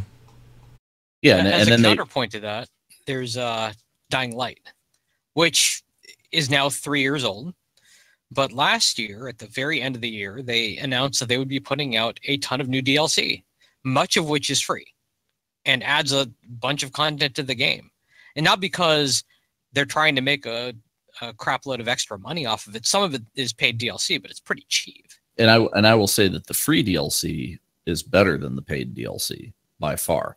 There is that too. Yeah. So what they didn't like take the best and like give you the scraps for free and then just say, oh, but if you want the good shit, you got to pay. No, they gave you the good stuff, and the other stuff is almost like, well, here, I want a ninja suit. All right. But you see, that kind of development cycle and thought process is so few and far between. Right. Right. It's that it like I'm so out of the loop on a lot of this stuff because there's just so much information out there, guys. And like this is again part of the problem. There's so much information out there. It has become so difficult to follow any of this. Like Dying Light, I would probably love to play that game, but like I like you only have so much time and I have to choose what I'm going to play with my time. But at the same time, that news would be kind of nice to hear about. But like to try and have an RSS feed of like all of the gaming news that's going on out there would just be, insane.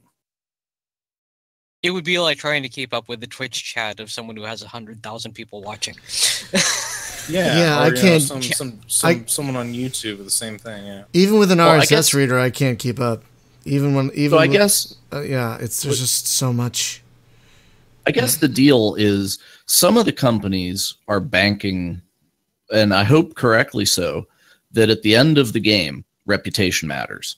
Because if you have a studio with a good name that does not have a reputation of being take the money and run, then you're going to get people that are going to trust your game, right? To come out and be a thing. Versus if you are like some fly-by-night, nobody's ever heard of you, and then you want like early access to Kickstarter and day one DLC and all this BS, like, okay, scam's a scam, and we should be able to smell that now. So, maybe reputation will matter, but that's the point where the consumers being savvy is going to matter. Yeah, you guys remember Ark? Yeah. Well, that's an interesting story, right? Because PixARK came out, and I find PixARK, there's so much salt about PixARK. But you know what? PixARK is by far the better game. Like 2 weeks after launch, it's way better. This is what I'm trying to say. But it's a different developer. How many? There are a total of 1,700 people watching Ark right now across like a ton of channels. Then you have Ark Survival, which has like another 353 viewers. But this is definitely not like on the top list of anything anymore. Like none of the big streamers are really into this anymore. Nope. Because also PixARK's out. Better game. It's Minecraft. And you just got the Ark people and the Minecraft people and jammed them together, and there's your audience. Well, not as many people are watching that, but it is a better game. Right, but I think it's a genius move of like, let's make something that will appeal to both of these crowds. Let's like put their peanut butter in our chocolate, and that's the thing. So I think that for the company, because that company that's doing it, Wild whatever they are, because Ark was in trouble and they came in and rescued them, right? But because of that, they actually own the right to the IP, so they can do anything they want with Ark. Also, Ark Park came out today, which is a VR only thing, but I've not heard a single good word about that. And it's also the same developers. What's it called? Ark Park? Ark. Yeah. It's basically a VR theme park where you walk around in Ark and look at dinosaurs. Yeah, it's one of those like, hey man, we made a VR game, give us money. Come on. To do with it. That sounds. It's like, are you bored with that Vive yet? Give us $30. Come on. Oh God. But like everything VR, it's a theme park experience. It's not a game. Right, because that's the problem with VR is nobody has figured out how to do anything sustainably interesting with it. Well, I guess except for like maybe Elite, people love that game. Things that are traditional that for 1,000 years we were like, my God, if I had a VR headset to play this flight sim, that stuff shockingly works. But that's really the only thing it's good for, which is fine with me because that's what I'm into. But but it's like MechWarrior Online still does not support VR. Still doesn't. But why? Oh my God, this would be great for that. Seems I would obvious. love to be able to look around. Like, let me aim by looking, because I could do that. I could look the crosshair around the screen. That seems really obvious. Yeah, and it's just like, nope. So, okay, I guess. I mean, you can get it to play in VR, but they didn't do the Z order of the graphics right, so the crosshair doesn't actually sit where it ought to be. It's weird. It's like the crosshair is a mile away, and some of the interface elements are too close, and it's jank. It's not good. But they could probably take an afternoon and fix that shit if they cared. But they don't. It's probably longer than an afternoon. Come on, it's probably longer than still, that. Right? Yeah, but it's like a thing. Like they could do it, but there's no incentive because nobody's going to buy it anymore because of that. So hey, but maybe a MechWarrior 5. I have to say, if I'm answering that question, developers or users, I'm super biased, and I think users do more damage to this industry than the developers. Honestly, by far. Well, Yeah, honestly, by far. they have to follow the like, these developers are going with like, well, we're going to set these trends, and Yeah, but like consumers are going to buy it, then they're just going to make it. But the industry is showing us with the whole Fortnite thing that if you want to survive, right, like the Cliffy B thing, it's like, hey man, we're screwed. We threw a bunch of money down a hole. We're never going to recoup that money, and we're going to have to shut this thing down because it costs money to even run the server. So what do we do?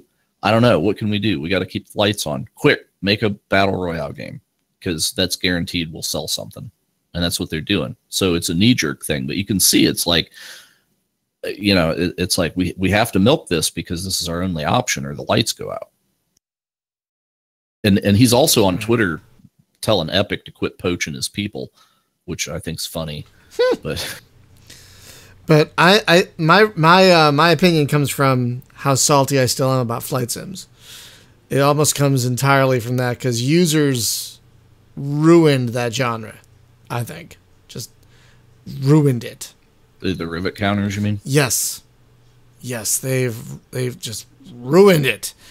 Well, because they kept putting the carrot on the stick for the developers, right? It's like, this would be even better if it had these things, and if it had those things. But then they put in those things, and it's not exactly right, so they get all mad. Right, and then the genre died off because it was too complicated for the average person to approach. Well, it wasn't necessarily the too complicated thing. This is. I mean, it's part of it. Going on for hours, but like you follow it back to a good period of time, and this is when like the era of the Xbox 360 and the PS3 kind of like took over, and you had the console like domination for a solid period of time in the early 2000s through I guess I want to say maybe 2010-ish, and then things started to slowly lean back, and it's not been within like the last maybe 5 to 6 years that PC gaming has definitely made like a huge comeback. But like there was just a period of time where it was just everything. Like I even went to more of an Xbox 360 mode than PC most of the time, unless I was playing Eve. But like so. Right. So it's not just like the complexity of the thing. Like the consoles definitely shifted the focus. Yeah, and I think that mainstream shift I agree with that. Contributed to what we're like dealing with even to today. Yeah, I totally agree that consoles had they were a factor in the downfall of genres like flight sims and space sims, but it's just fans, especially today, it seems, maybe it's because I'm just an old man, just are so entitled and whiny and needy, and I don't see how anyone would ever want to be a developer to deal with the toxicity that can come out of some of these people. It's just what? Nothing. What? Now, I actually think there is another answer to this. Another factor that we haven't really mentioned yet. Shareholders. Because fuck those guys. Fuck them all. Fuck them. Sorry. They have done more damage. They have done more damage than if you're throwing them into devs or okay. If you're throwing them into the mix, abso-fucking-lutely. And I'm sorry I'm cursing, but shareholders but that's the needs of the business part. I just don't call it shareholders, but the business has a fiduciary responsibility to the business to maximize the amount of profit in any way possible. And if they have to like put 100 kittens in a burlap sack and throw it off a bridge to make more money, they're going to do it, and they're not going to feel bad about it. That's business. So I think you're going to get what you're going to get, and business will always sink to the very limit of tolerance as long as reputation of the business is not a driving factor in money. But that's what I was saying. Like with developers, like if you want us to trust you, you better have a good reputation on your company. But the thing that I see that's going on with Steam is all the people that are making games of ill repute is like, here's a game, I'm shoveling it out, and you never see that company make another thing because they change names and put another game out because they want to be anonymous. Right? Folks, follow Sentinels of the Store, the curator Sentinels of the Store. They try to point out exactly when that's happening with games, and they're fantastic. And they will really point out, oh, this guy made 3 games and then changed his name and made 3 more 99-cent games with 1,000 achievements. There is one developer who makes games that have 5,000 achievements. Yeah, which is the limit, which is Steam's limit. And yeah, that's what they do. And they're putting out sometimes 2 to 3 games at a time. Oh, for God's sakes. And they're all, Oh, my God. Yeah, and they have a bundle of over 100,000. It's like 132,000 at this point achievements. That's the point where you're playing Steam the game. Yeah, you're not playing. I'm leveling up my Steam character. Which I really hate that I have to do, but I have actually spent money to do that by trading cards and stuff. It's so frustrating, but I've actually done that. Because it's like, my friends list is full. God damn it. Anyway, let's kind of wrap it up there, I think. That's a good spot. That's a good spot to wrap it up. So, friends, we covered a lot in that episode, though, you guys. That was a good episode. Good idea for a topic, Hunter. So, folks, if longtime listeners to this podcast might recall way back in the day, and if we do the Wayne's World, go all the way back to episode 2, where it was just Jim and I. We didn't do this live, but we talked about music. We talked about some of our favorite music in space games, and we covered a lot. So Spaz came up with the idea that we should revisit that topic. Because it's been 5 years? Oh my God, it's been 5 years. 6 years? Something like that. No, it's been about 5 years. It's been a period of time. Yeah, I think it was 2013 that we did that show. So it's been about 5 years. Oh my God. So folks, next week we are going to talk about the music of space games. Our favorites, which we think are the best. Wink, MechWarrior 2 is not a space game. It is one of the finest PC gaming soundtracks ever, but it is not a space game. Just FYI. And that was 94, I believe. Or was it 95? Or was NetMech 95? So are we going to drag Joe into this? We could try. They're rolling, bro. It's true. It's true. So next week, folks, we are going to talk space game music. So that should be a lot of fun because music is one of the best things about games. Sometimes the music is better than the game. Yeah, I agree.